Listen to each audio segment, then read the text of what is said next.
Applewhite, Miss Sherwood. Mr. Fillmore, this is your 15-minute call. 15 minutes to air.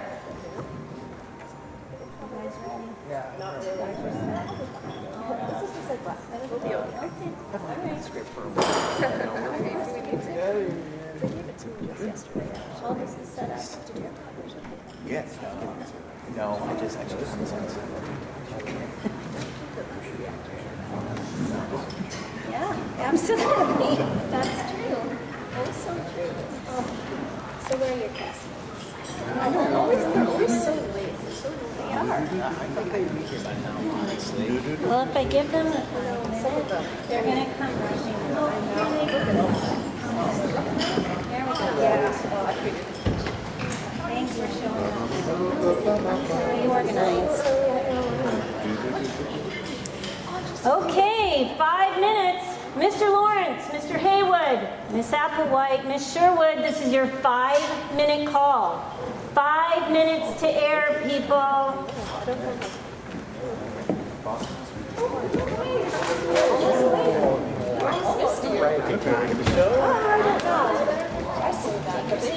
Yes. Good organized. Hey, how are you? See you. Have a good day this evening. Yeah, thank you. As well. Have a good drive. How are the roads out there?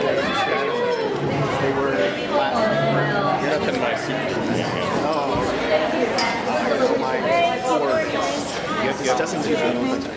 Good evening. Old man's fault. Passed away. He didn't pass away. He just gave up driving. Now, it is our car about sporting.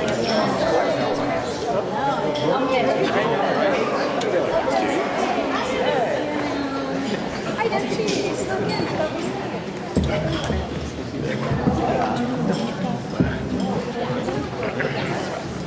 So we have our horn.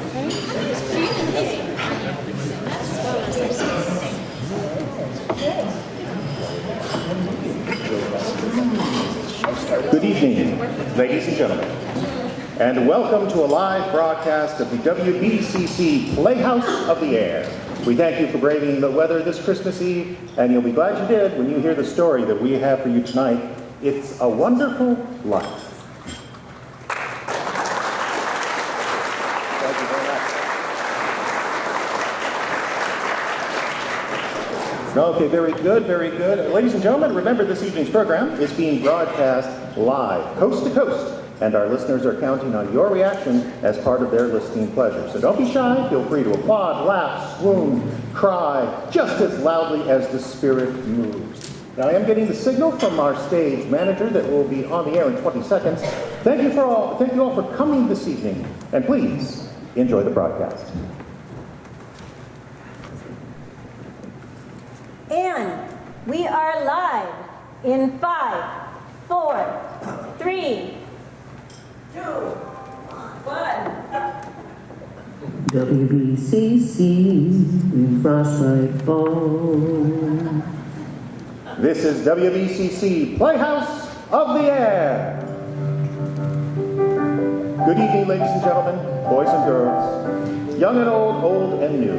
Greetings from the WBCC studios in Frostbite Falls, Minnesota, right here in the US of A. I'm your host, Freddie Fillmore, and it is my pleasure to bring you your favorite stories this and every week on WBCC Playhouse of the Air. Tonight, we bring you a wonderful story, a real feel-good heartwarmer, perfect for this or any other Christmas Eve. It's a Wonderful Life. And we begin our story in the little town of Bedford Falls, New York, US of A, where a number of people in town are praying for their dear friend, a typical American dreamer named George Bailey. Dear God, please look over my husband, George. George is a good boy. You know that. My son has always gone out of his way to give others a hand. Now it's him who needs the help. Help my big brother George. He's done so much for all of us. More than I remember all the times he would stay late after work and not ask a cent. The world needs more like George Bailey. Bailey never thinks about himself. I would never roof over my head if it wasn't for If it him. wasn't for him, I would have given up long ago. All I think about is myself. I must have taken every last cent He he had. had no sense of business, that George Bailey, just like his father. None of the Baileys were ever businessmen. It's his own fault if he wasn't prepared for times like At these. times like these, I can't help but think it's all my fault. Help him, Father. It's me who's putting him through all this. Something's the matter with Daddy. Should we pray for him, Mommy? Yes, Suzu, pray. Pray very hard. The voices carry heavenward, and Joseph, the superintendent of angels, summons Clarence, an apprentice angel. You sent for me, sir? Yes, Clarence. A man down on earth needs our help. Splendid. Is he sick? No, worse. He's discouraged.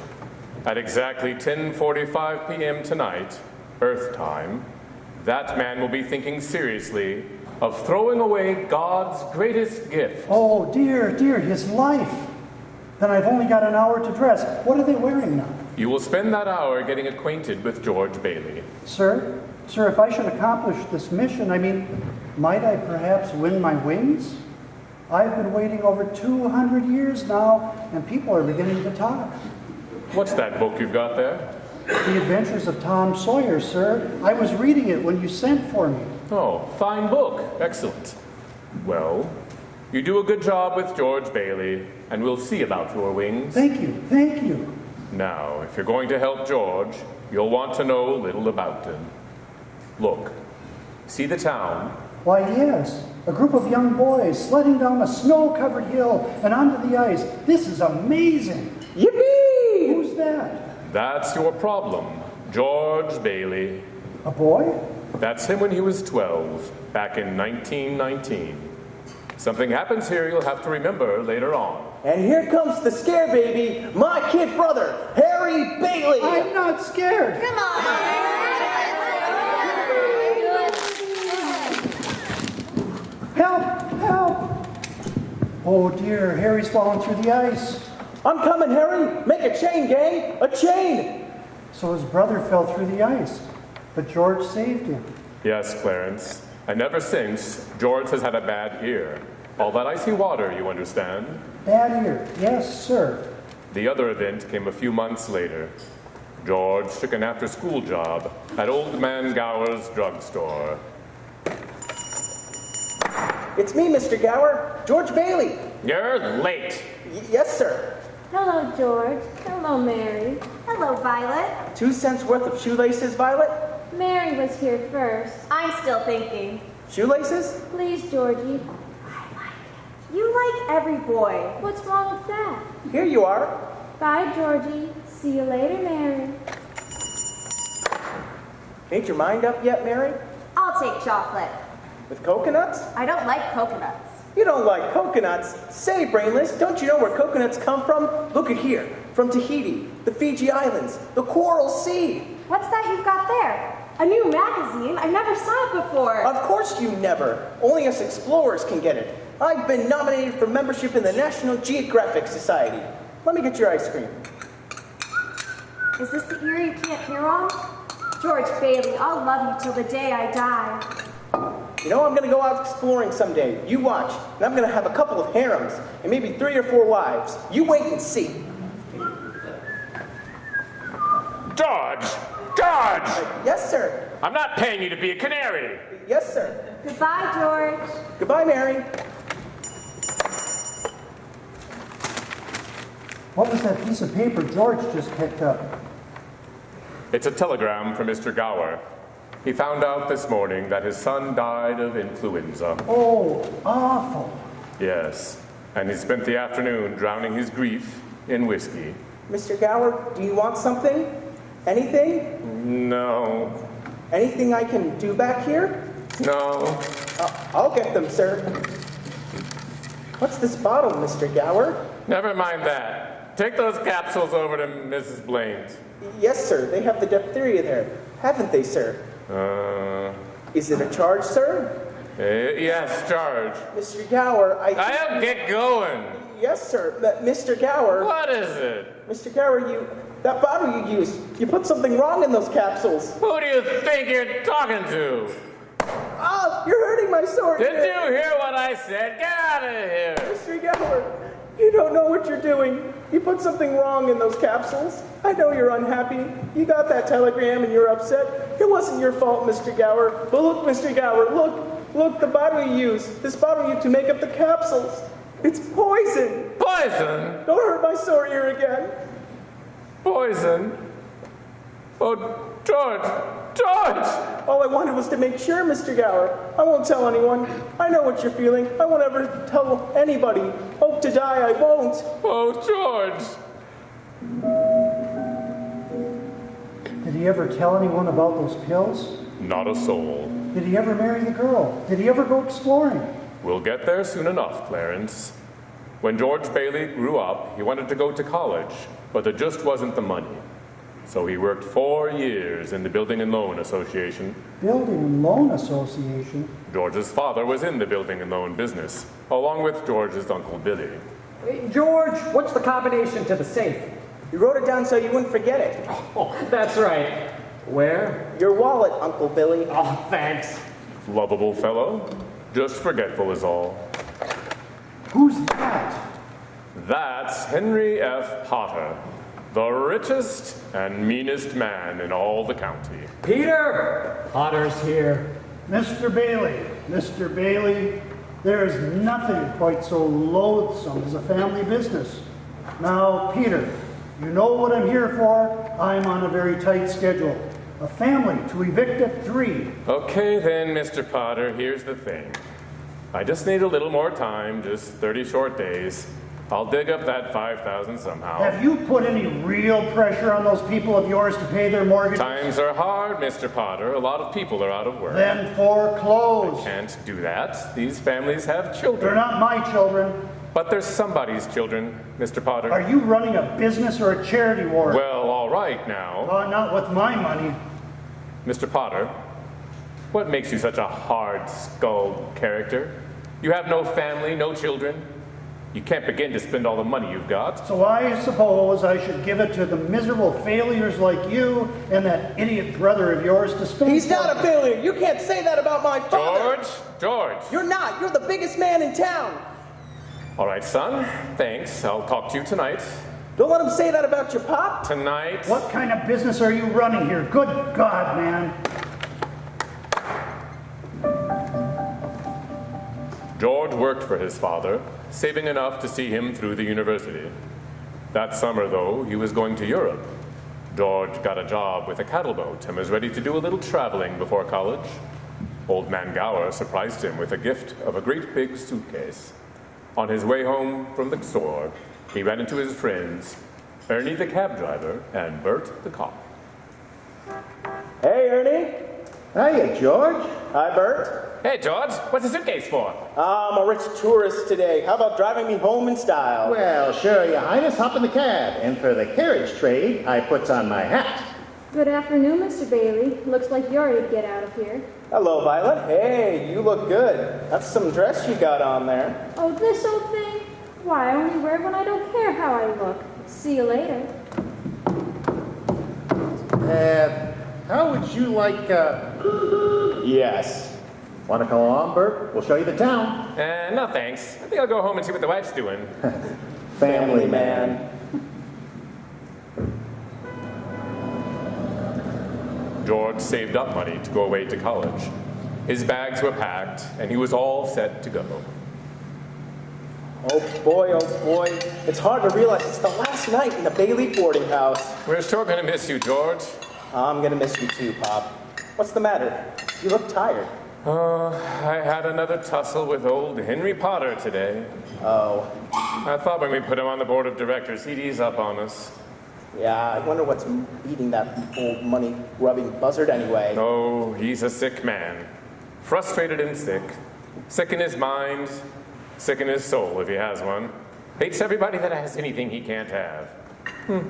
Hates us, mostly, I guess. Hey, George, can I borrow your tuxedo studs? Yeah, help yourself, Harry. Well, where are they? In your suitcase? I'm not taking a tuxedo on a cattle boat, you know. Say, where'd you get that fine piece of luggage anyway? Mr. Gower, a going-away present. And one of these days you're going to see that bag all covered with travel labels. Italy, Baghdad. Hey, why don't you come to the dance tonight? What?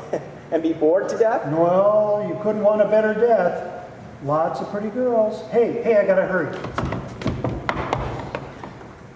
I wish we could send Harry to college with you, George.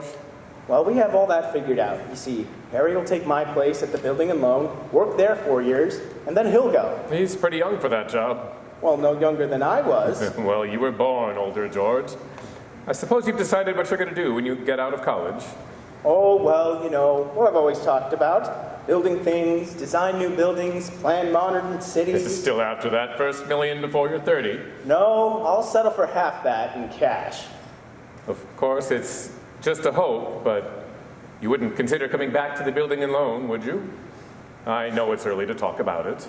Oh, I couldn't face being cooped up for the rest of my life in that shabby little office. Oh, I'm sorry, Pop. I didn't mean that remark, but this business of nickels and dimes and spending all your life trying to figure out how to save 3 cents on the length of a pipe, I'd go crazy. I want to do something big, something important. You know, George, I feel that in a small way we are doing something important, satisfying a fundamental urge. It's not too much for a man to want his own roof and walls and fireplace, and we're helping him get those things in our shabby little office. I know, Dad. I wish I felt, but I've been hoarding pennies like a miser in order to, well, most of my friends have already finished college. I just feel like if I don't get away, I'd bust. Yes, you're right, boy. This town's no place to live if you aren't willing to crawl to Potter. You get yourself an education, and then get out of here. I'm glad you see what I'm talking about. Say, I think I'm going to go down on Old Main Street. Last night in town and all. Have a good time, son.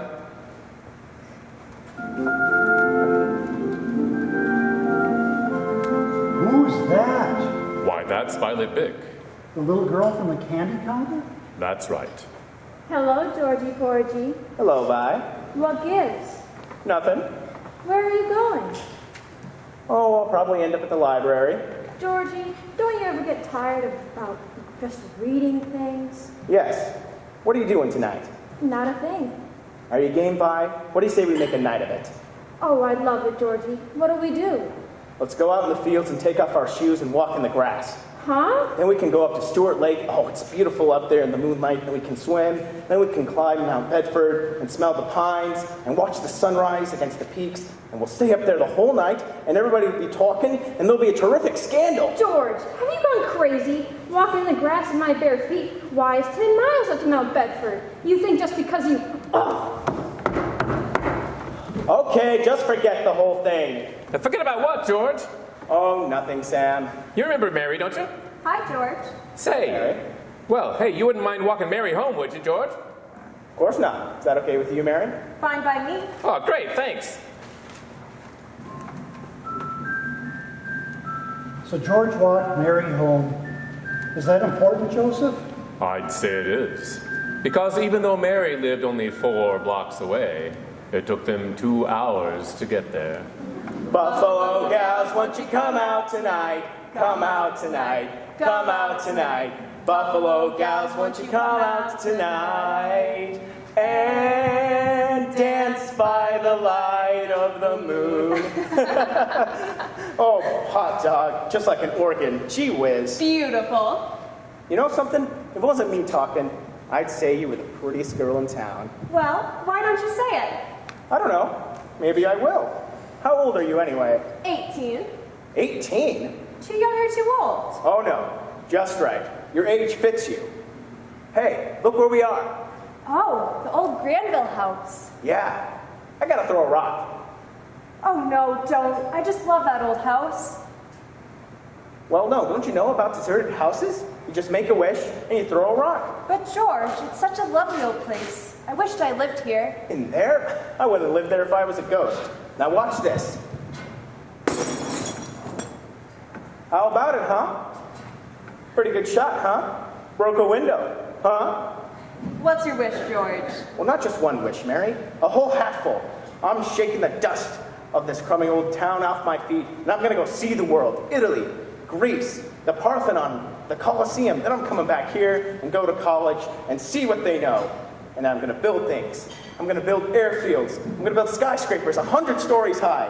I'm gonna build bridges a mile long. And then I'm gonna... Hey, what? Are you gonna throw a rock too? Hey, that's a pretty good shot. What'd you wish for, Mary? Oh no. If I tell you, it may not come true. Hey, Mary, come on. What do you want, huh? You want the moon? All you gotta say is just the word now. Okay, the moon. I'll take it. And then what? Then what? I'll throw a lasso around it and pull it down. Then you could dissolve it. And it all dissolves, see? And the moonbeams shoot out of your fingers and your toes and at the ends of your hair and the... Hey, am I talking too much, by the way? Yes. Why don't you kiss her instead of talking her to death? Who's that? Old man Collins on his front porch. Youth is wasted on the wrong people.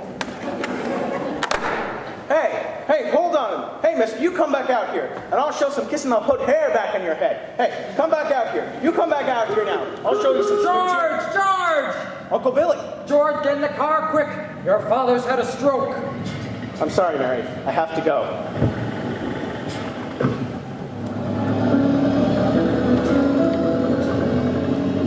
George's father died that night, Clarence. So, of course, George couldn't go to Europe.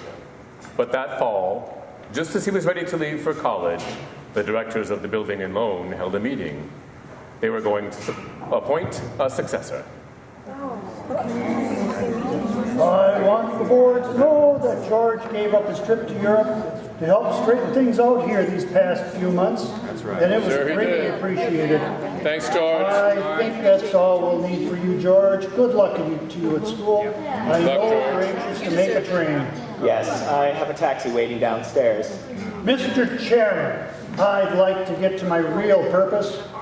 I claim this institution is not necessary to this town. Therefore, Mr. Chairman, I make a motion to dissolve the building and loan and turn it to assets and I beg your It's too soon after Peter Bailey's death to discuss chloroforming the building and loan. Sorry, Dr. It was his Campbell. faith and devotion that are responsible for this organization. That's right. I'll go further than that. I'll say to the public, Peter Bailey was the building and loan. Oh, that's fine, Potter, coming from you, considering that you probably drove him to his grave. Peter Bailey was not a businessman. That's what killed him. Oh, I don't mean any disrespect to him. God rest his soul. He was a man of high ideals, so-called. But ideals without common sense can ruin this town. And what does that get us? A discontented, lazy rabble instead of a thrifty working class. And all because a few starry-eyed dreamers like Peter Bailey stir them up and fill their heads with a lot of impossible hooey. Now, just a minute. Now, hold on, Mr. Potter. You're right when you say my father was no businessman. I know that. He's a good man. Why he ever started this cheap penny-ante building and loan, I'll never know. But neither you nor anybody else can say anything against his character. Because his whole life was. Why, in the 25 years since he and Uncle Billy started this thing, he never once thought of himself. Isn't that right, Uncle Billy? You got that right. That's ideal. He didn't save enough money to send Harry to school, let alone me. But he did help a few people get out of your slums, Mr. Potter. And what's wrong with that? Why, here, you're all businessmen here. Doesn't it make them better customers?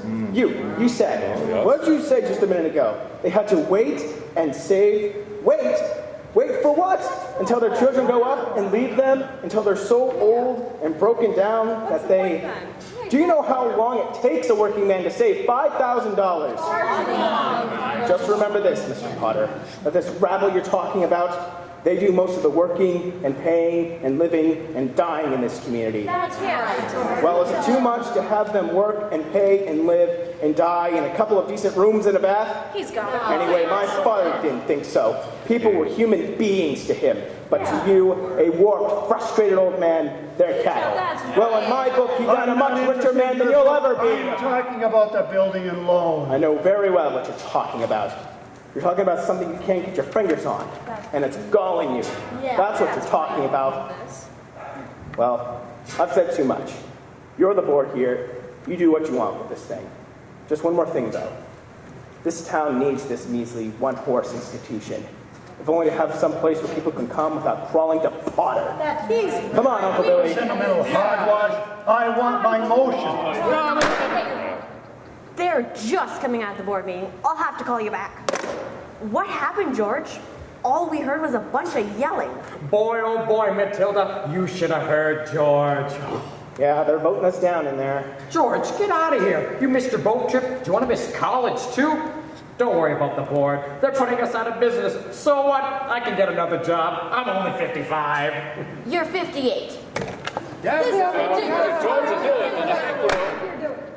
George, they voted Potter down. We're still in business. Oh, we're still in business. Oh, we're still in business. But there's one condition, George. They've appointed you to take your father's place. Appoint me?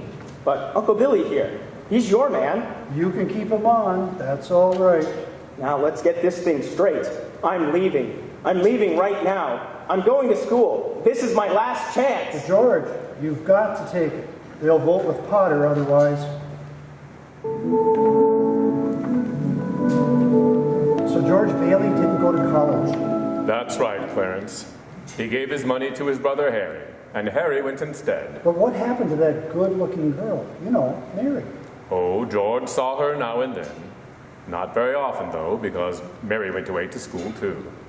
Anyway, George waited 4 years more for Harry to come back and take over the building and loan.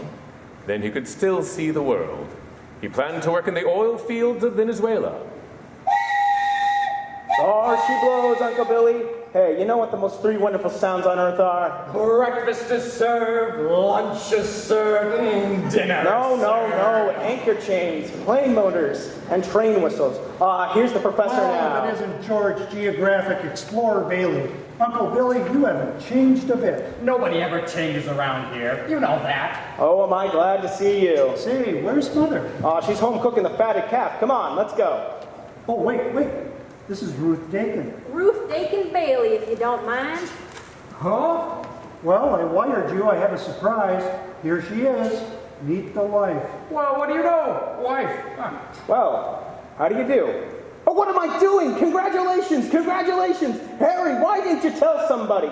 Hey, what's a pretty girl like you doing marrying this two-headed brother of mine anyway?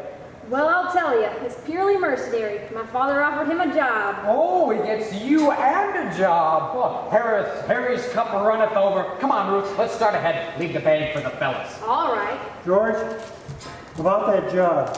Ruth spoke out of turn. I never said I'd take it. You've been holding the bag here for 4 years, and, well, I won't let you down. It's all right, Harry. It's all right. And that night, the homecoming for Harry became the wedding party. Uncle Billy familiarized himself with the spirits. Oh boy, I feel so good I could spit in Potter's eye. I think I will. What do you say? Maybe I should go home. If you just point me in the right direction. Right down there. That way. Oh, okay, old Bill and Lone Pal. So see you later. I'm all right. George? Yeah, I'm out here on the porch, Mother. Just thought I would get some air. Well, how do you like the new sister-in-law? She's swell. Looks like she'll keep Harry on his toes. Yeah, keep him out of Bedford Falls anyway. George, do you know that Mary Hatch is back from school? Yeah. Nice girl, Mary. Uh-huh. Oh, stop grumbling. Give me one good reason you shouldn't call on Mary. Well, Sam Wainwright. Sam's crazy about her. Well, she's not crazy about him. Well, now, how do you know that? Did she discuss it with you? Besides, Sam is away in New York and you're here in Bedford Falls. And all's fair in love and war? I don't know about war. All right, Mother. I think I'll go out and find the girl and do a little passionate necking. Oh, George! Bye, Mrs. Bailey. Oh, by the way, do you want any books at the library? The library? George, you go and see Mary. You hear? Hello, George. Hello, Mary. Just happened to be passing by. Your mother just phoned and said you were on your way over to pay me a visit. My mother just called you out. How did she know? Well, I don't know. I didn't tell anybody. I just went for a walk and happened to be passing by. Went for a walk, that's all. When did you get back? Tuesday. Would you like to come in? Well, I guess, since I'm here. You know, I didn't tell anybody that I was coming here. Say, that's a really nice dress you got on. Do you like it? It's swell. Thought you'd be back in New York with Sam and Francie and the rest of them. Oh, I worked there a couple of vacations, but I don't know. I guess I was homesick. Homesick for Bedford Falls? Yes, and my family and, everything. Would you like to sit down? All right, for a minute. I still can't understand it, though. You know, I didn't tell anybody I was coming here. Would you rather leave? No, I don't want to be rude. It was nice about Harry and Ruth, wasn't it? Oh, yeah. That's all right. Don't you like her? Well, of course, I like her. She's a peach. Oh, it's just marriage in general you aren't enthusiastic about, huh? No, marriage is okay for Harry and Sam Wainwright and you. Mary, who's out there with you? It's George Bailey, Mother. George Bailey? What does he want? I don't know. What do you want, George? I don't know. I don't know. He's making violent love to me, Mother. You tell him to go right back home. And don't you leave the house. Sam Wainwright promised to call from New York tonight, didn't he? You know, your mother needn't do that. I didn't come here to... What did you come here for? I don't know. You tell me. You're supposed to be the one who has all the answers. You tell me. Oh, why don't you go home? That's where I'm going. I don't know why I came here in the first place. Mary, the telephone is Sam. I'll get it. Hee-haw. Hello, Sam. How are you? Oh, great. Gee, it's good to hear your voice again. Oh, well, that's awfully sweet of you, Sam. There's an old friend of yours here, George Bailey. You mean old Mossback George? Yes, old Mossback George. Well, hee-haw! Put him on! Wait a minute. I'll call him. George! He doesn't want to speak to George, you idiot. He does so. He asked for him. George, Sam wants to speak to you. Hello, Sam. Hey, fine pal you are. What are you trying to do? Steal my girl? What do you mean? Nobody's trying to steal your girl. Nah, wait a minute. I want to talk to both of you. Tell Mary to get on the extension. Mother's on the extension. I am not. We can both hear you. George, just put your head a little closer. Okay. There, that's better. We're listening, Sam. I have a great deal coming up that we're going to miss. It's going to make us all rich. George, you remember that night at Martini's bar when you told us about making plastics out of soybeans? Huh? Yeah, soybeans. Yeah. Well, my father's checked into it, George, see, and now he's going to build a factory outside of Rochester. How do you like that? Rochester? Well, why Rochester? Well, why not? Can you think of anything better? Oh, I don't know. Well, why not right here in Bedford Falls? You remember that old Tool and Machinery Works? You tell your father he can get that for a song. And all the labor he wants, too. Half the town was thrown out of work when they closed down. Well, is that so? Well, I'll tell him, hey, that sounds great. Oh, baby, I knew you'd come through. Now, here's the point, George. I may have a job for you, and that is, unless you're still married to the old broken-down billing and loan. Hey, Mary. I'm here. You tell that guy I'm giving him the chance of a lifetime, you hear? He says it's the chance of a lifetime. Give me that phone. You listen to me, Mary. I don't want any plastics, and I don't want any job. I don't want to get married, ever, to anyone. You understand that? I want to do what I want to do, and you're not going to. Oh, Mary. George. Oh, Mary. I love you. George, I love you too.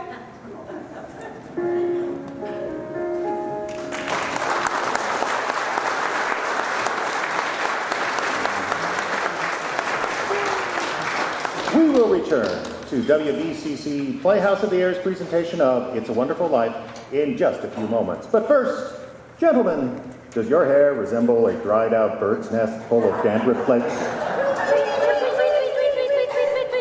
Do you plaster your hair down like a cheap gigolo smelling to high heaven?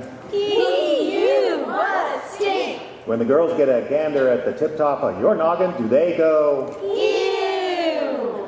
well, here's a friendly hint that may just help you out in the romance department.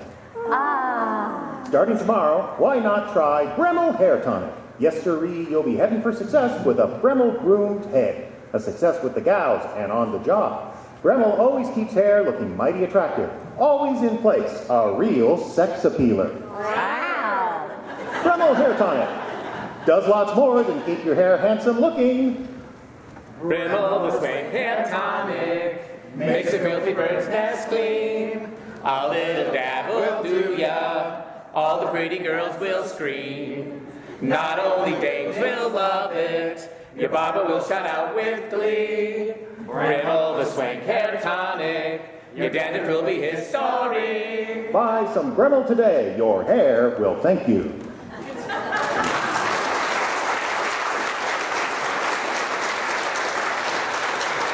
And now, back to It's a Wonderful Life.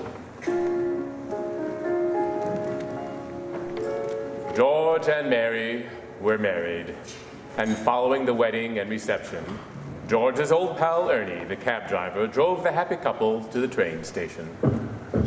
Hey, where you two going on this here now, honeymoon?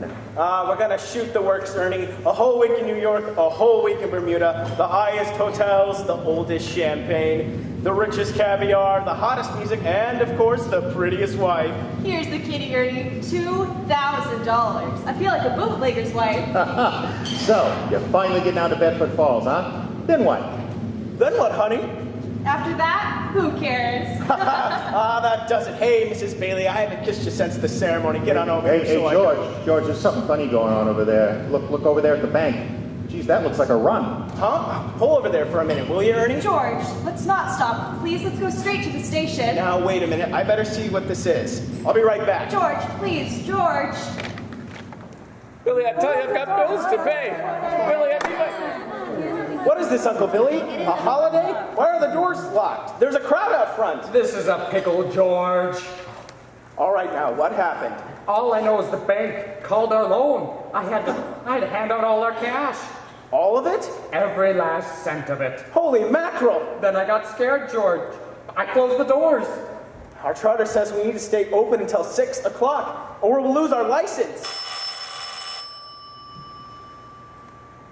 Bailey Brother Building and... Get me, George. George, it's Potter. Hello? George, there's a rumor around town that you've closed your doors. Is that true? No, it isn't. Do you need any police? Mobs get pretty ugly sometimes, you know. We're fine. We'll see. Now, George, I'm going all out to help in this crisis. I've just guaranteed the bank sufficient funds to meet their needs. They'll close for a week and then reopen. I may lose a fortune, but I'm willing to guarantee your people too. Just tell them to bring their shares over here, and I will pay 50 cents on the dollar. You don't miss a trick, do you, Potter? Well, you're gonna miss this one. If you close your doors before 6 p.m., you will never reopen. He just took over the bank, Billy. Open the doors. Let them in. Billy, you said we had that money. Now, just remember that this thing isn't as black as it appears. I have some news for you folks. I've just talked to Old Man Potter, and he's guaranteed cash payments at the bank. Well, where are we at the bank? Our money, George. Where's our money? Now, please, wait a minute. Listen to me. You're thinking of this place all wrong. The money's not here. What? Now, wait a minute. Let me tell you. Your money's in people's houses, in the Kennedy's house, and the McLaren house, and in your house, and 100 others. Now, what are you going to do? Foreclose on them? I've got $242 in here, and $242 isn't going to break anybody. All right, Charlie. All right, now. You'll get your money in 60 days. 60 days? Well, now, that's what you agreed to when you bought your shares. I got my money. Old Man Potter's taking over the bank, and he'll pay you 50 cents on every dollar. Now, wait a minute. Please, I beg you not to do this. If Potter gets a hold of your shares, he'll be owning this building and loan. He's got the bank, he's got the bus lines, he's got the department stores, and now he's after us because he wants to keep you living in his shacks and paying the kind of rent he decides to charge. What can we do about it, George? Now, we can get through this all right, but we've got to stick together. We've got to have faith in each other. My husband's out of work. We need money. I got doctor bills to pay. Me too. Can't feed my kids with faith. That's right. How much do you need? We've still got some money. We've got $2,000 from the wedding. Hey, Mary. Hey, I got $2,000 here. This will tide us over until the bank reopens. All right, Charlie, how much do you need? $242. Aw, Charlie, just enough to tide you over till the bank reopens. I'll take $242. Okay. Uncle Billy, give Charlie $242. All right, Ed, now, how much do you want just to get by? $20, I suppose. Now we're talking. Now, Mrs. Thompson, how about you? But it's your money, George. Oh, never mind that. How much do you want, Mrs. Thompson? Could I have $17.50? Oh, bless your heart. Of course you can have it. Uncle Billy, give her $17.50. Pay it back when you can now. Pay it back when you can. All right, all right. Who's next? Look at the clock. Look. 5 seconds. 4 seconds. 3, 2, 1. 6 o'clock. We made it. Hey! Lock that door, Uncle Billy. Oh, boy, we're still in business, and we even got $2 left. Bailey Brothers Building, and just a minute, George, there's a call for you. Look, will you get my wife on the phone? She's probably over at her mother's. Mrs. Bailey is on the phone. I don't want Mrs. Bailey, I want my wife. Oh, Mrs. Bailey. Oh, that's my wife. Mary, hello, listen, dear. I'm sorry. What? Come home? What home? Wait, 320 Sycamore? Well, what? Whose home is that? The Waldorf Hotel? Huh?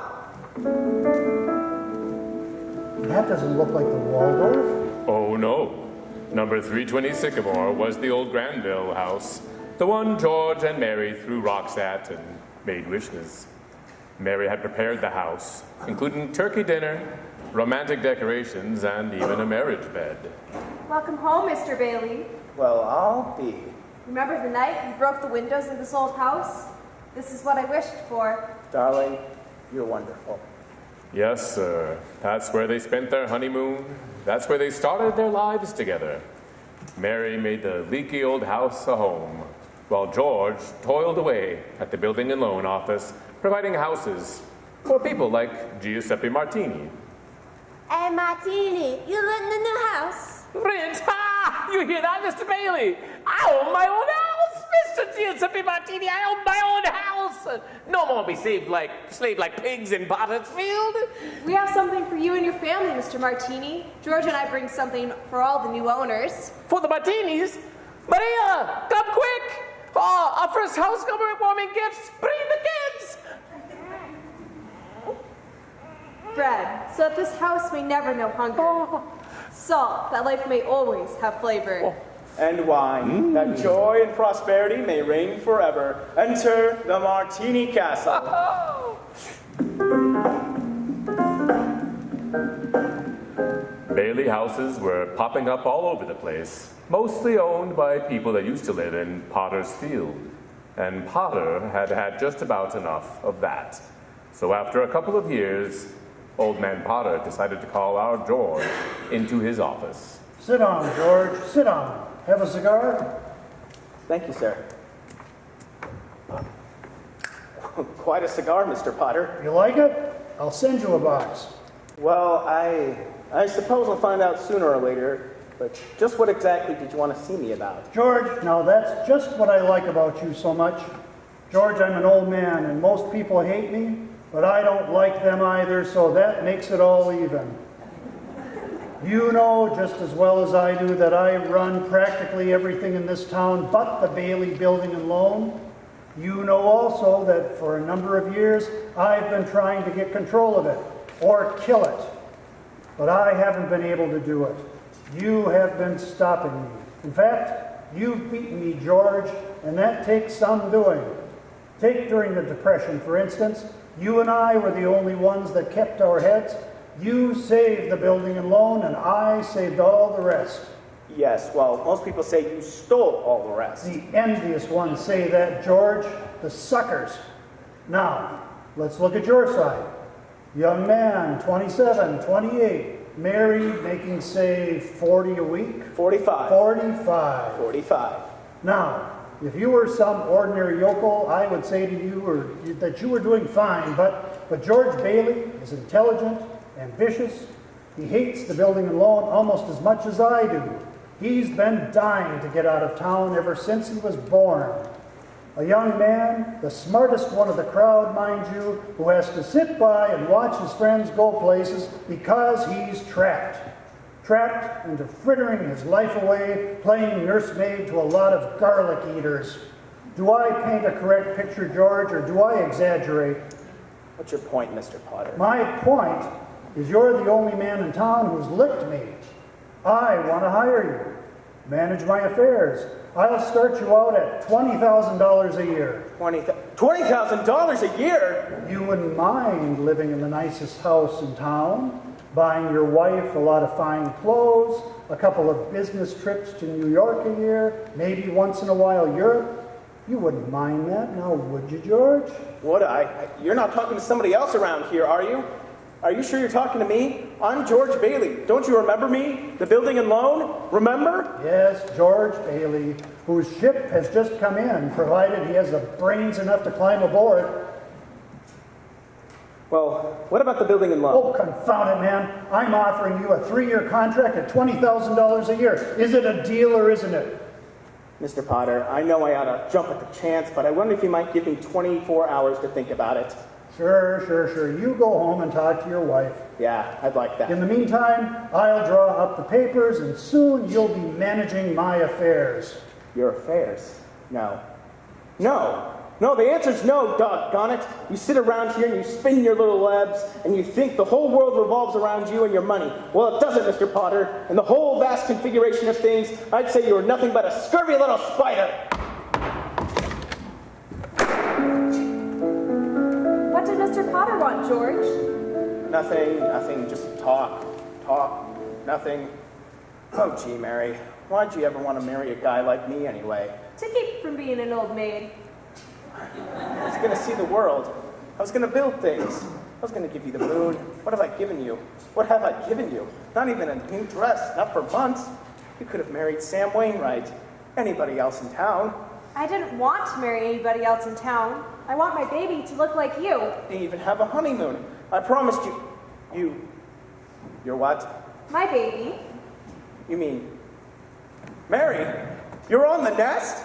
George Bailey Lasso Stork.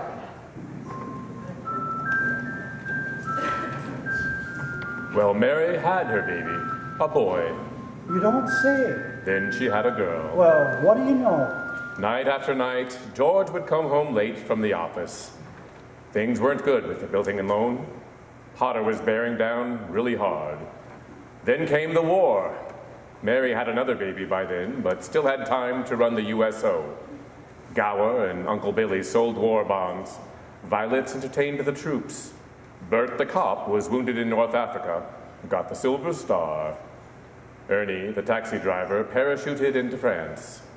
Harry Bailey topped them all. A Navy flyer, he shot down 15 planes, 2 of them as they were about to crash into a transport full of soldiers. Yes, but George, what about George? George, 4F on account of his ear. George fought the Battle of Bedford Falls, air raid warden, paper drives, scrap drives, rubber drives. On VE Day, he wept and prayed. VJ Day, he wept and prayed again. We're getting pretty close to today, aren't we, sir? Yes, Clarence. You know almost everything you need to know about George Bailey, except what happened that finds him down there, at this moment wanting to die. Well, sir, well? Well, today's the day before Christmas, and Billy is at the bank to make a deposit when he ran into old Mr. Potter. Well, Mr. Henry F. Potter. Come to the bank to deposit some more loot, huh? Sure, you old fool. How do you like the news in the paper, Mr. Potter? Harry Bailey wins Congressional Medal of Honor. Just can't keep those Bailey boys down now, can you? Let me see that newspaper. Here you go. Sorry, I can't chat, you old thief. Gotta make a deposit. Good morning, Mr. Bailey. Oh, good morning, Horace.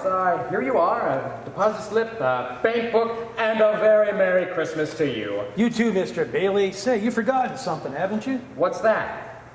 You want to make a deposit. Well, certainly. Well, it's customary to bring the money with you. It's gone. Where'd I put it? Where'd I put all that money? A terrible thing, Clarence. Terrible. Uncle Billy couldn't find the money because the envelope with the $8,000 was folded up in that newspaper he gave to old man Potter. At the same time as Billy started looking for the deposit, Violet came to visit George at the building and loan. Oh, hello, Vi. Suppose you're getting things ready for the party tonight. Hmm? You know you're invited. What's wrong? You see right through me, don't you? How much do you need? I hate doing this to you, George, but I won't be asking for any more after this. You planning on robbing a bank, Vi? I'm going to Manhattan. What's in Manhattan? Why, everything's in Manhattan. A new start, at least. That's a big step, Vi. What's the matter with starting a new life right here in Bedford Falls? Well, I'll be. I never thought I'd hear that coming from you, George Bailey. I thought did. you hated this place. I did hate it. But this town has a charm of its own. You should give tours, maybe. I'm just thinking of you, Vi. Manhattan's a big place to take on your own. I've made a decision. There's a midnight train tonight, and I plan to be on it. Takes a lot of character to leave your hometown and start all over again. Here's some dough. No, George, don't. What do you want to do? Hawk your furs in that hat? Once you walk to New York? You know they charge for meals and rent just the same as they do here in Bedford Falls. Yeah, sure. It's a loan. That's my business, building and loan. Besides, you'll get a job. Good luck to you. I'm glad I know you, George Bailey. Say hello to New York for me. Merry Christmas, George. George! Uncle, what's going on? The bank examiner's coming today and... Today? Yeah, once the account's payable. What's the matter with you? The money, the 8,000, What, Uncle Billy? What happened to it? I don't know. I was going to deposit it, and then when I went to the bank, I didn't have it. $8,000, Uncle Billy. The bank examiner's in town and it's not our money. It belongs to the depositors. I'm so sorry, George. I just don't know what happened. Well, the first place you look is in your coat pocket. I told you to put it there when you left. Oh, I'm no good to you, George. I'm no good. Let's go then. We have to retrace your steps. We'll leave no stone unturned. And as George and Billy went looking for the deposit, Potter had a meeting with the state bank examiner, a Miss Sadie Vance. This whole town's turned upside down with the Bailey Boys' homecoming. Congressional medal and all. Yeah, I guess they do things like that. May I look at your paper? Go ahead.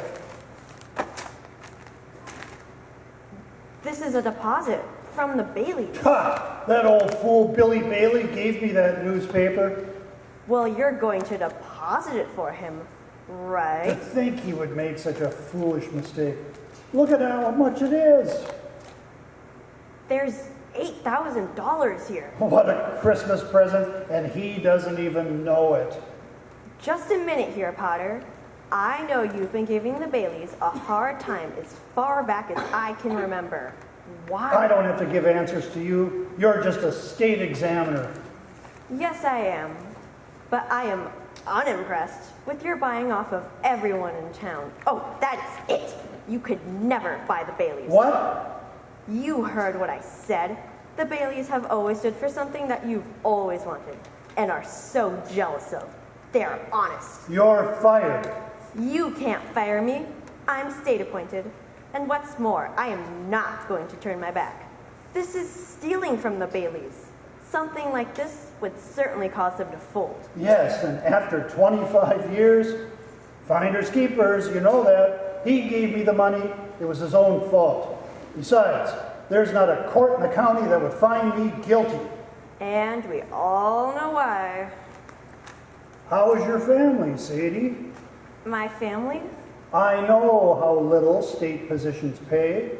What would you say to a little Christmas bonus? I want no part of this. That's not what I've heard. What are you insinuating? I will not be turned down. What do you want me to do? I want you to pay the Baileys a visit. You'll see the records. They'll be short. You know the rest. At last, the Baileys will be where they belong. Down for good. I know just what to do. And did you put the envelope in your pocket? Yeah, maybe. Uncle Billy, we have got to find that money. I'm no good to you, George. Do you have any secret hiding place here in the house? I've gone over the whole house, even in rooms that have been locked since I lost your Aunt Laura. Listen to me. Think. I can't think anymore, George. It hurts. What's that money? Where's the money, you stupid, silly old fool? Do you realize what this means? It means bankruptcy and scandal and prison. One of us is going to jail. Well, it's not going to be me.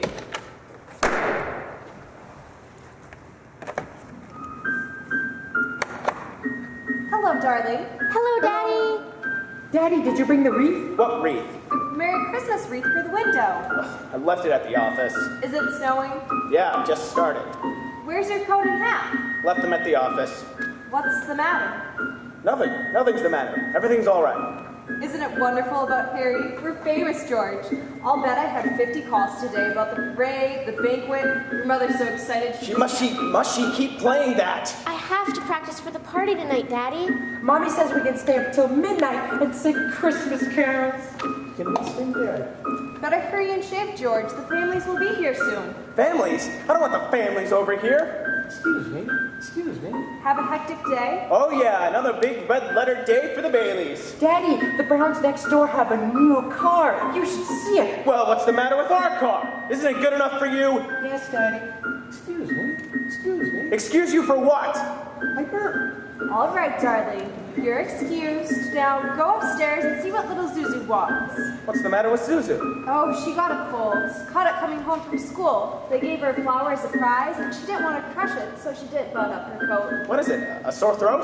The doctor says it's nothing serious. Was the doctor here? I called him right away. Is she running a temperature? Just a teensy one. Gosh, it's this old house. I don't know why we don't all have pneumonia. This drafty old barn might as well be living in a refrigerator. Why did we have to live here in the first place and stay around this measly, crummy old town? George, what's wrong? Wrong? Everything's wrong. You call this a happy family? Why did we have to have all these kids? Dad, how do you spell frankincense? I don't know. Ask your mother. Where are you going? Up to see Zuzu. Hi, Daddy. Well, what happened to you? I want a flower. Whoa, whoa, whoa. Where do you think you're going? I want to give my flower a drink. Here, give Daddy the flower. I'll give it a drink. Look, Daddy, some of the petals came off. Paste it. Yeah, all right. Now I'll paste it together. There it is, good as new. Give the flower a drink. Now will you do something for me? What? Will you try to get some sleep? I'm not sleepy. I want to look at my flower. I know, but you just go to sleep and then you can dream about it. And it will be a whole garden. It will? Uh-huh. Telephone! I'll get it. Hello? Yes, this is Mrs. Bailey. Oh, thank you, Mrs. Welch. The doctor said she'll be out of bed in time for her Christmas dinner. Is that Zuzu's teacher? Yes. Let me speak to her. Hello? Mrs. Welch? This is George Bailey. Say, what kind of teacher are you anyway? What do you mean sending her home like that half naked? George. Is this the sort of thing we pay taxes for? To have teachers like you? Silly, stupid, careless people who send our kids home without any clothes on? Oh, that stupid old... Hello, Mrs. Welch. I want to apologize. Hello? Hello? She hung up. I'll hang her up. Now, who do you think you are? Wait a minute. Oh, hello? Who is this? Oh, Mr. Welch. Okay, that's fine, Mr. Welch. Gives me a chance to tell you what I really think of your wife. George. Will you get out of this and let me handle it? Hello? Oh, you will, huh? Okay, Mr. Welch. Anytime you think you're man or muff. Hello?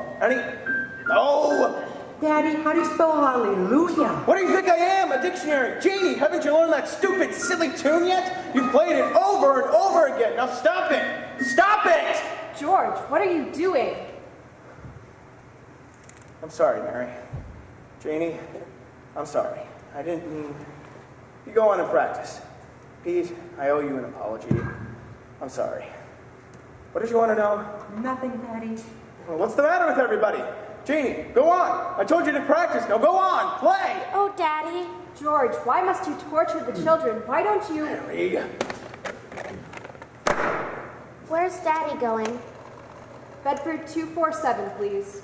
Is Daddy in trouble? Yes, Pete. Shall I pray for him? Yes, Janie. Pray very hard. Me too. You too, Tommy. Hello, Uncle Billy?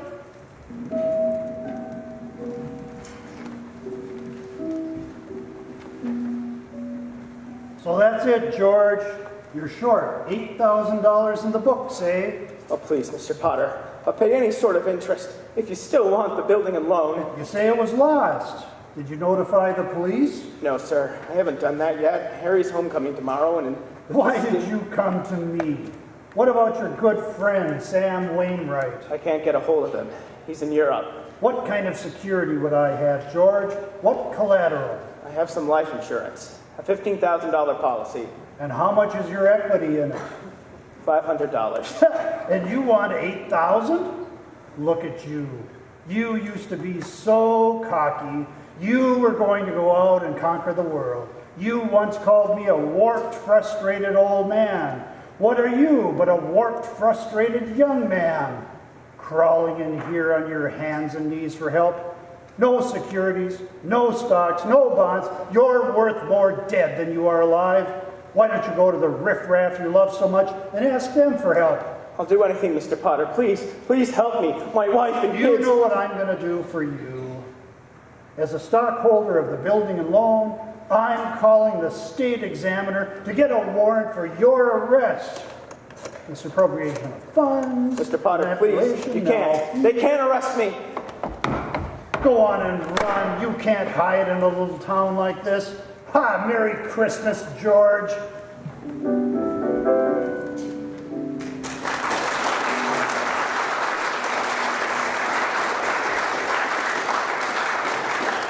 And now, more from our sponsors. Are you guilty of careless driving because windshield bug spots dulled your vision? Yes, I'm guilty. Stop straining to see through the bug-splattered windshield. Duck's Toilet Cake gets the squashed bugs off quickly, easily. Yes, even when the sun has baked them to the glass.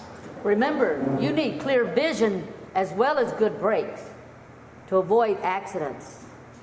You'll find Duck Toilet Cake leaves the glass polished so clear, you'll hardly know it's there. I feel so much safer after I clean my windshield with Duck's Toilet Cake. It leaves no dangerous oily film to pick up dust and make night driving difficult. Duck's Toilet Cake, the soap of 100 uses. You better wash high, you better wash low, behind your ears too, I'm telling you so. Duck's Toilet Cake is cleaning uptown. It washes up cars, it washes up bars, and out in LA it washes up stars. Duck's Toilet Cake is cleaning uptown. It's found in every bathroom, from sea to shining sea. It's used by every resident, and it's used by you and me. You better wash high, you better wash low, behind your ears too, I'm telling you so. Duck's Toilet Cake is cleaning uptown. Buy a cake of Duck's Toilet Soap today. Keep it in your car.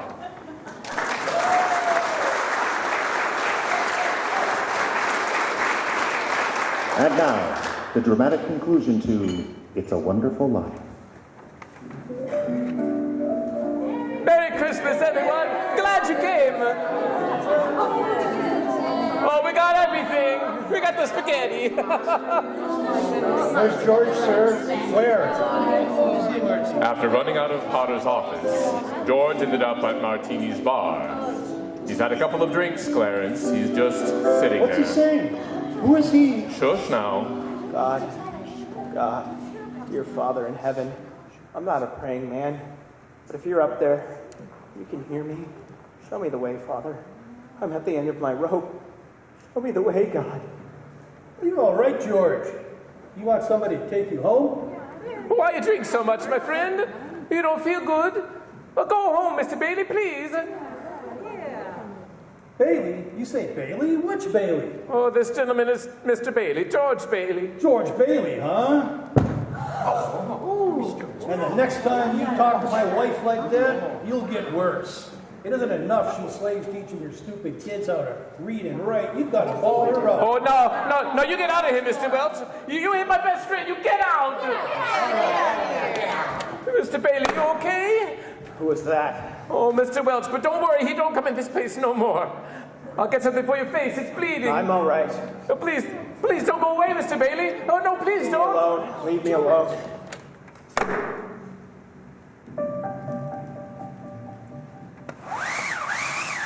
George is headed to the bridge now, Clarence. Can you see him? He looks like he's going to jump. It's time, Clarence. Excuse me, you there, have you got the time? My watch is dead. Okay, it's just the same. Help! Help me! I can't swim! Hold it, mister. I'm coming. What in Sand Hill are the two of you doing? This star's not fit for man or beast. Look it out of the water. Oh, are you two all right? Do you need a doctor? No, I'm all right. No, I'm fine.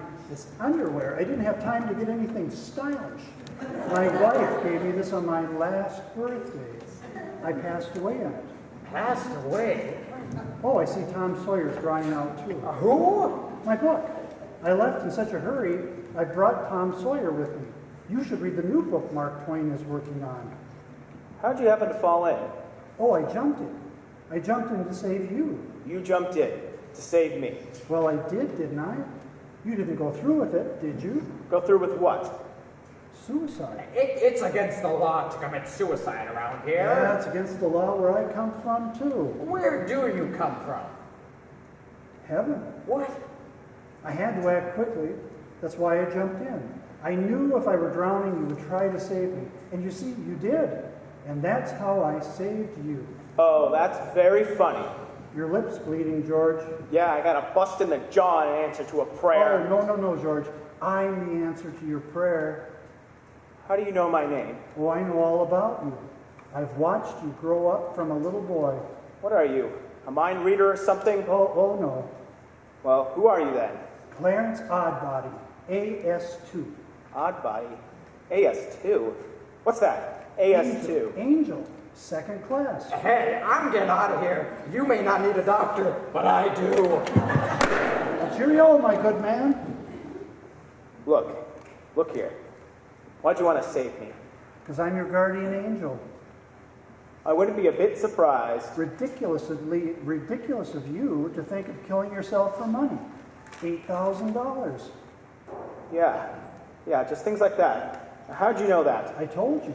I'm your guardian angel. I know everything about you. Well, you look like the kind of angel I'd get. Sort of a fallen angel, aren't you? What happened to your wings? I haven't won my wings yet. That's why I'm an angel, second class. Oh, I see. But you can help me earn them, George, by letting me help you. You don't happen to have $8,000 on you? Oh, no, we don't use money in heaven. Oh, that's right. I keep forgetting. Comes in pretty handy down here, Bob. Oh, tut. I found out a little late, but I'm more dead than I am alive. Now, look, you mustn't say things like that. I won't get my wings with that attitude. You just don't know all you've done. If it hadn't been if it hadn't been for me, everybody would be a lot better off. My wife and my kids and my friends. This isn't going to be easy. They'd all be better if I hadn't been born. What'd you say? I said, I wish I'd never been born. George, that's wonderful. Wonderful? The idea you just gave me. Well, you've got your wish. You've never been born. Never been born? Exactly. No worries, no $8,000 to get, nothing. You simply don't exist. Hey, wait a minute. This ear of mine. Say something else in that ear. You don't have a bad ear anymore, don't you see? You're not the George Bailey you think you are. You're nobody. Well, that's the doggone-godest thing. Your lips stop bleeding too, George. What do you know about that? What happened? I need a drink. That's what I need. What about you, Angel? Do you want a drink? Well, I don't. Come on. We'll go as soon as our clothes are dry. Our clothes are dry. Hey, so they are. Funny. That stove's hotter than I thought. Well, look, let's get dressed and we'll stroll over to Martini's and then... Oh, excuse me. I'll stroll, you fly. I haven't got my wings. You haven't got your wings. Yeah, that's right. A couple of drinks and we'll both fly.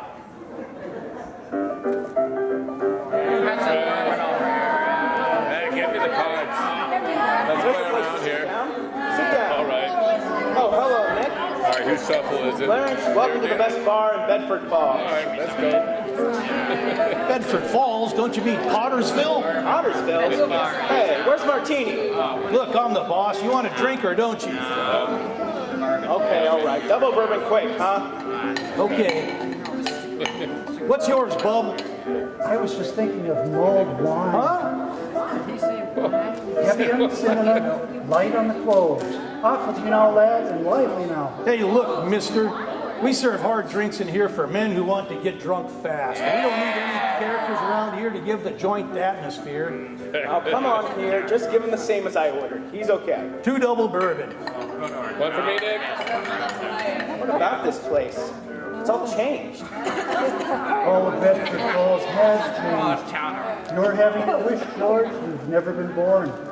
Oh, there'll be lots of things you've never seen before. Thank you.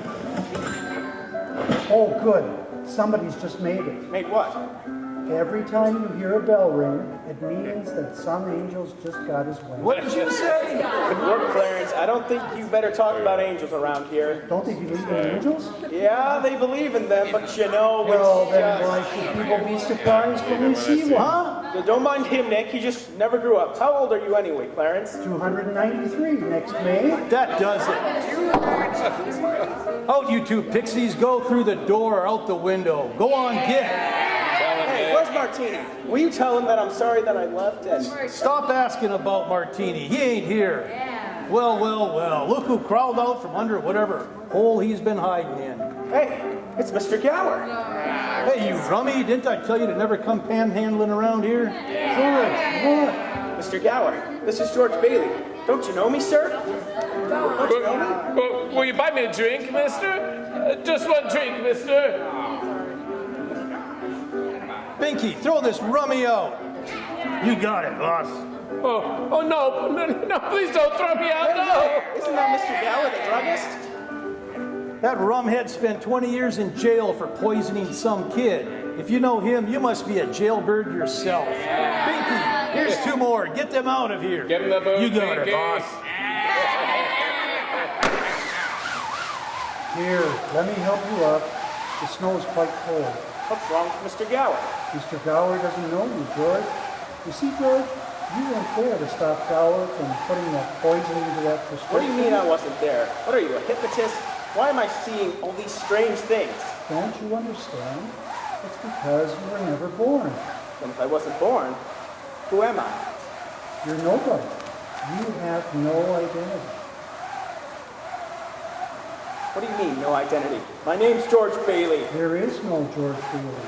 You have no papers, no cards, no driver's license, no 4F card, no insurance policy. Zuzu's petals. What? Zuzu's petals, my little girl. Some petals fell off her flower. I told her I'd fix it, and I stuck them in my pocket, but they're gone. Everything is gone. But you've been given a great gift, George. The chance to see what the world would be like if you had never been born. You're crazy. You're crazy as a bedbug. And you're driving me crazy, too. Now, look, I'm going home to my wife and my family. Do you understand that? And I'm going home alone.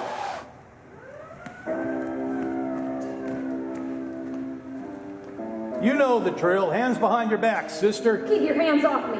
Why don't you chase someone else for a change? Hey, officer, where did the building and loan move to? Building and what? The Bailey Building and Loan. It was up there. They went out of business years ago. Now all that's left is this burlesque house. Not so fast, Copper. I know Potter. Hey, Violet, listen, that's Violet Bick. Oh, I know. Believe me, I know. I know that girl. Who doesn't? Now get out of our way. Taxi! Hey! Ernie, take me home. I'm going off my nut. All right, where do you live? Now, doggone it, Ernie, don't you start pulling that stuff. You know where I live, 320 Sycamore. Now, hurry up. All right, you're 320 Sycamore. Yeah, hurry up. Zuzu's sick. All right. Look at here, Ernie. Straighten me out here. I've got some bad liquor or something. Listen to me. Now, you are Ernie Bishop, and you live in Bailey Park with your wife and kid. That's right, isn't it? You seen my wife? Seen your wife? I've been to your house 100 times. Look, Bud, what's the idea?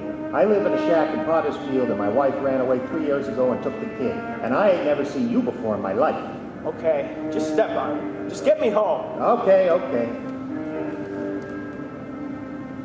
Is this the place? Of course it's the place. Well, this house ain't been lived in for 20 years. Mary, I'm home. Pete, Tommy, Janie, Zuzu. Where are you? They're not here, George. You have no children. Where are they, Clarence? What have you done with them? All right, put up your hands. What is this? No fast moves. Come on out here, both of you. Bert, thank heaven you're here. Bert, what's happened to this house? Where's Mary? Where's my kids? Watch him, Bert. Come on, come on. I'm going to take you down to the station. Bert, now listen to me. It's that fellow there. He says he's an angel. He's tried to hypnotize me. Now, don't you make me use my nightstick. Bert, I hate to do this, but... Oh, run, George, run! I'll be at this boarding house. Well, Mother? Mother, what do you want? Mother, this is George. I thought for sure you'd remember me. George who? If you're looking for a room, there's no vacancy. Oh, Mother, please try to understand. Something's happened to me. I don't know what it is, but I need a place to stay. Please let me stay here. I don't take in strangers. I'm not a stranger. I know everybody you know. Your brother-in-law, Uncle Billy. You know him? Well, sure I do. When did you see him last? Today, over at his house. That's a lie. He's been in the insane asylum ever since he lost his business. And if you ask me, that's where you belong. I'm here again, George. My mother. My own mother didn't even recognize me. Strange, isn't it? One man's life touches so many others. And when he isn't around, he leaves a pretty big hole, doesn't he? Look, you. I've heard of things like this. You've got me under some kind of spell. Well, I'm going to get out of it. I've got to. I know I talked to Billy this afternoon. Now, how can he be in an asylum? I've got to snap out of this.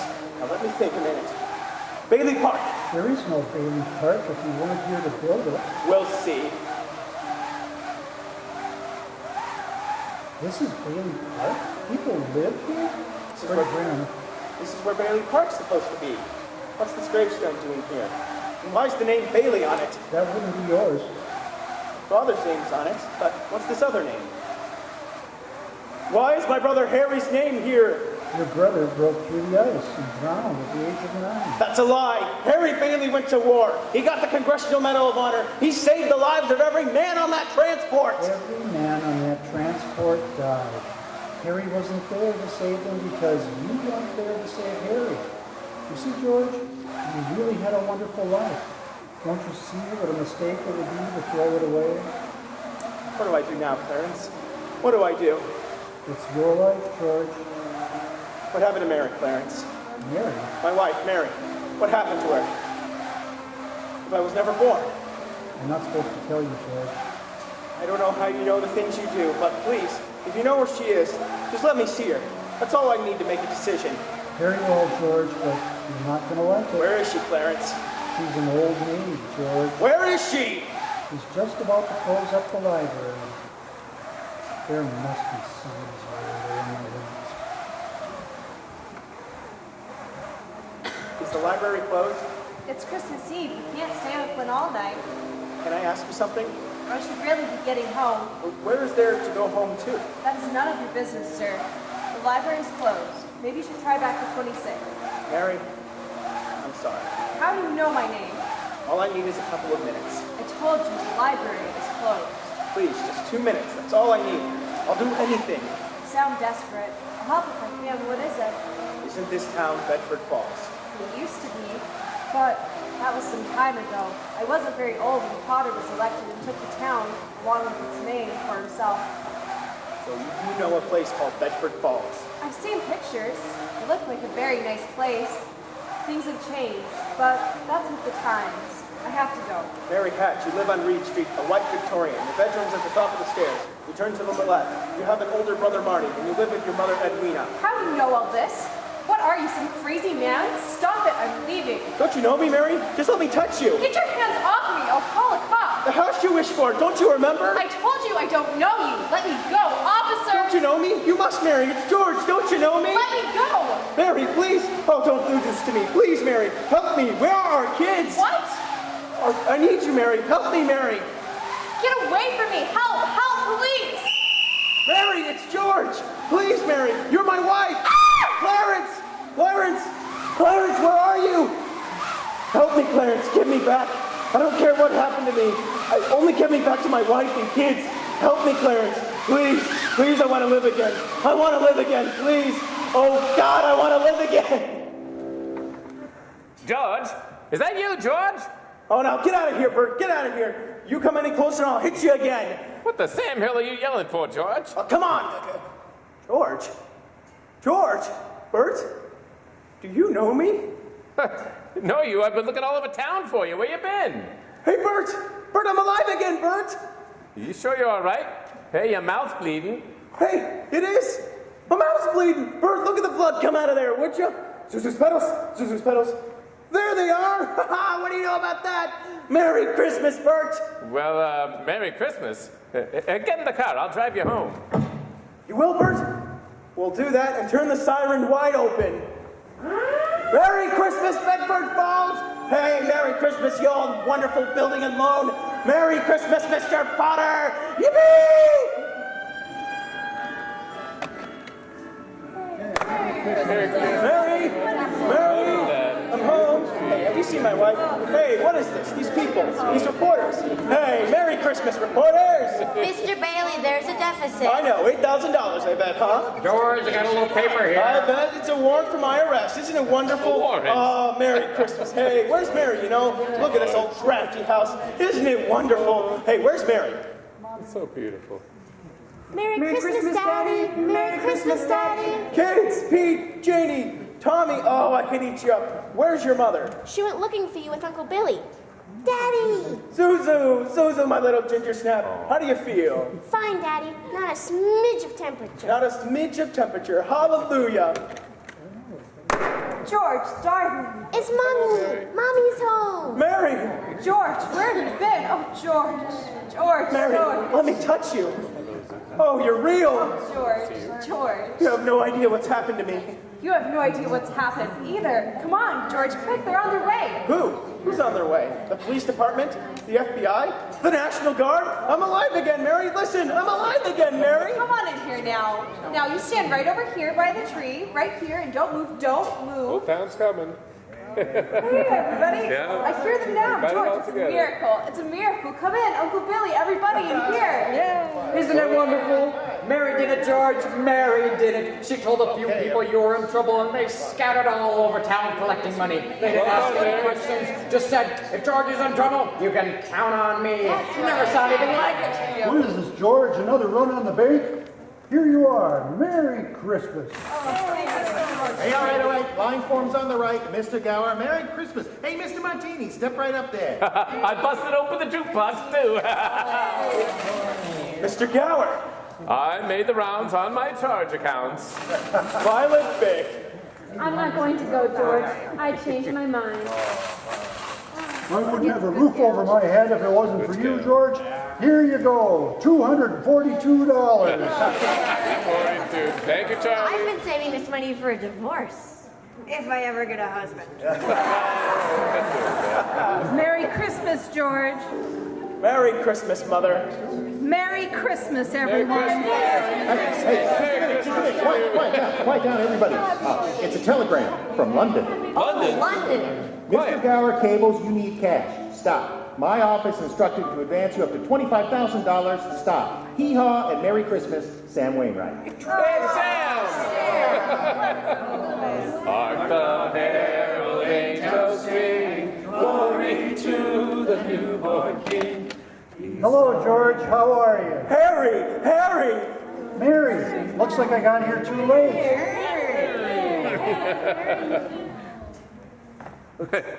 Mary, I got him here from the airport as quickly as I could. The fool flew all the way up here in the blizzard. Harry, how about your banquet in Washington? Oh, I left right in the middle of it as soon as I got Mary's telegram. How about some wine? Good idea. A toast to my big brother George, the richest man in town. Should old acquaintance be forgot and never brought to mind? What's this book, George? Tom Sawyer.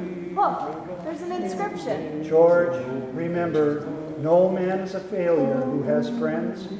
Thanks to the wings. Love, Clarence. What's that? That's a Christmas present from a very dear friend of mine. Look, Daddy. Teacher says every time a bell rings, an angel gets his wings. That's right.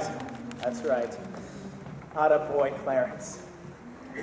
Should old acquaintance be forgot and never brought to mind? Should old acquaintance be forgot and days of old lang syne? This has been the WBCC Playhouse of the Air's presentation of It's a Wonderful Life. The WBCC Playhouse is brought to you this and every week by Kreml Hair Tonic and Duck's Toilet Cake. Please stay tuned for a program of popular holiday music. This is Freddie Fillmore signing off for WBCC Frostbite Falls, Minnesota, and wishing you and yours a very Merry Christmas. Good night.